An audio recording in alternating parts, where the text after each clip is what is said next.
My guest today is Steve Buck, Managing Director of Barbour. Barbour is a premium British clothing brand, and Steve is here to open Barbour's first store on the African continent. Steve, when I think of Barbour, I picture an up-class gentleman alighting a Range Rover, wrapped in his Barbour with a dog, going for a walk in the moors. It's hardly a South African scene.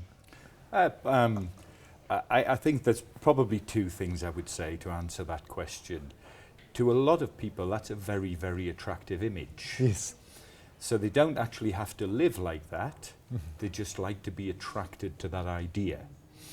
And I think a lot of the people who are drawn to Barbour tend to have a love for the British countryside, the broader idea of the British countryside.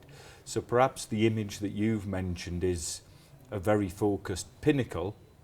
The broader image is the glory of the landscapes, the friendliness of the people, the interesting sights and landscapes.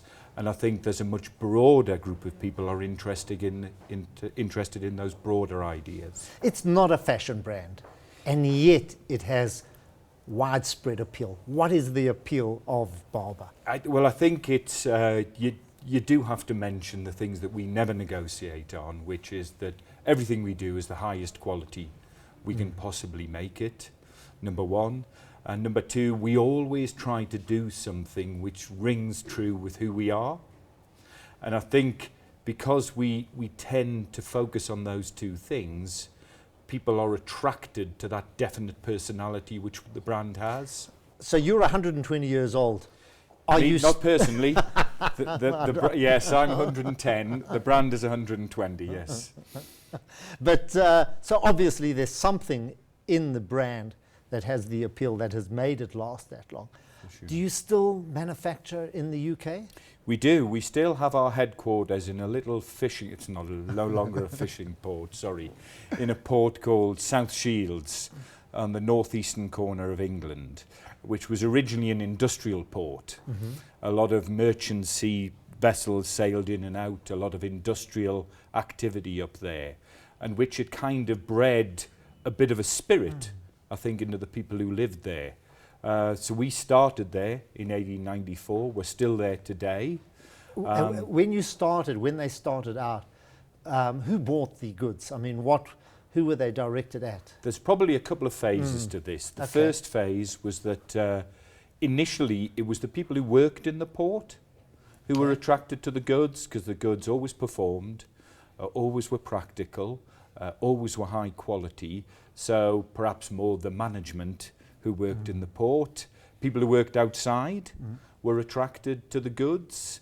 The next phase of the business was when we saw that, this was 110 years ago, when the Barbour family saw that people were very interested in practical, functional, stylish garments which really did a job. The next stage in the development of the business is the business started to export. So via mail order. Interestingly enough, this was almost 100 years ago. The first brochure was published. You're talking proper export, not from the northeast down to London. That was the earliest, I checked it out before we came across. The earliest record I could find of an export to South Africa was in 1908. So on the castle lines. This is perhaps the first time that we've done it in an organised and a fairly spectacular fashion. But the first time that I found a record is we exported a mail order garment to South Africa to somebody who worked outside and wanted to be protected from the elements. And today, where are the stores?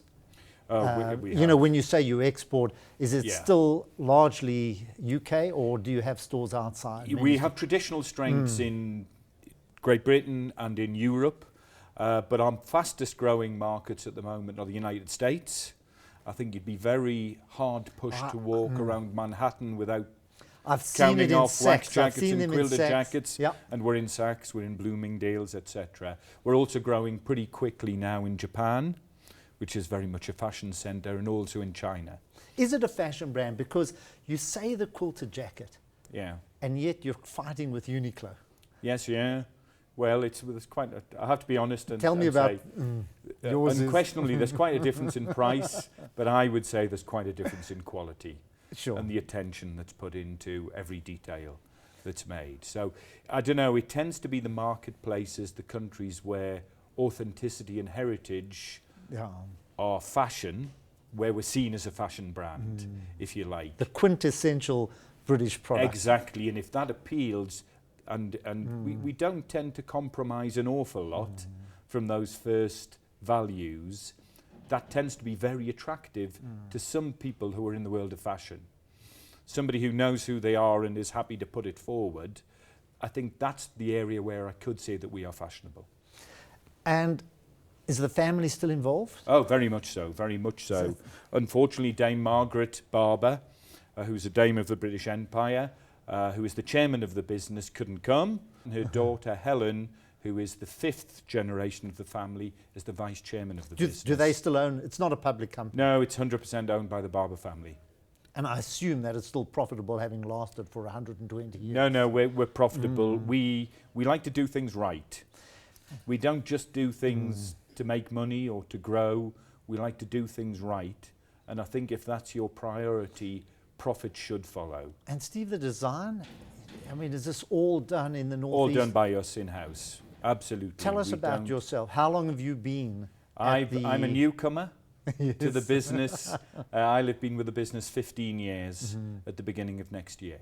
And before that? Before that, I had a career in marketing and in clothing. I worked for Adidas Okay. on the development, marketing and selling side. And before that, I'm afraid, I worked with brands, Procter & Gamble brands in particular. That was where my training was. So you're But I always had a yearning for clothing, always had a yearning perhaps for something with some genuine heritage.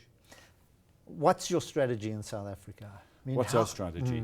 I think it'll be with our It's a partners, beautiful very store. supportive. It's a partners. magnificent store. It's far better than I thought it would be when I heard Good, Barbour I'm was here. I pleased. thought it would be a little corner of a shop there selling a few yellow jackets with Barbour on or something. But Yes, it's really is a beautiful store. Yes, I think probably we have to thank our partners for that, who have really entered into the spirit yeah. of understanding the brand and working with us on trying to bring how we've spent a lot of time figuring out, how the brand should look, how it should be perceived, which kind of brings me back to the question you asked, which was, what is our strategy? I think our strategy is as it always is. We want to do things right. We want to do things properly. I think we've found partners who will do that for sure. We like to be true to who we are, and we like to build steadily. So I think, hopefully in a nutshell, that's You our mentioned strategy. partners. Is Yes. this not a family-owned store? Do you not own the stores? Do you merely own the brand? No. We own the brand. We design and manufacture all of the merchandise, but we have partners in South Africa. Is that your global strategy, that almost like a franchise or partnership basis? We have had our own, I think it is. We see our expertise, without getting too jargon-like, as in understanding the brand. We appreciate that the brand can, wherever authenticity and quality are appreciated, the brand can be popular. But we like to work with people who understand the local marketplace. Have you any other ambitions globally? You mentioned Japan.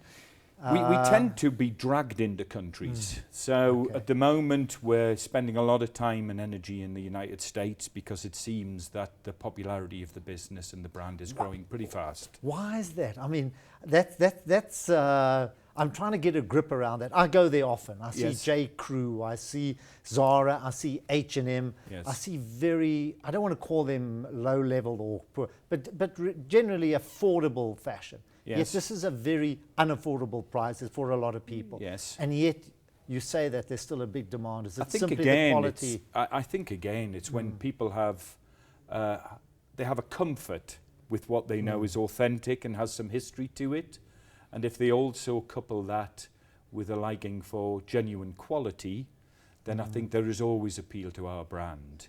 I think, to be fair, J. Crew have helped us in the United States because the chief executive, Mickey Drexler, is a long-time fan of Barbour. So one of the Do you first think things he did when... They're coming to the UK, aren't they? Didn't they? They're in the UK already, They just opened their first store. They have opened their used store. But they very much, Mickey, wanted a foundation in the J. Crew stores of genuine authenticity and quality. So he came to us, what must be 5-6 years ago now, and we agreed to put a little area into, at first, about half a dozen J. Crew stores in the States. Okay. And I think he's benefited because it's allowed him to build his brand, but we have benefited as well because we've introduced our brand to a lot of new people. We're going to have to wrap up here. I've really been impressed. What does impress me is that you're wearing Savile Row and you're not really wearing... This might be Newcastle Savile Row, actually. South Shields Savile Row. It isn't Barbour, I'm afraid. Yes. Steve, it's been a pleasure talking to you. We wish you all the best in South Africa. It's a wonderful store, and I'm sure you're going to attract a lot of people, particularly from the rest of Africa, who love to shop in Sandton City. Excellent. Thank you You've very been on the much. couch with David Shapiro and with Steve Buck, Managing Director of Barbour.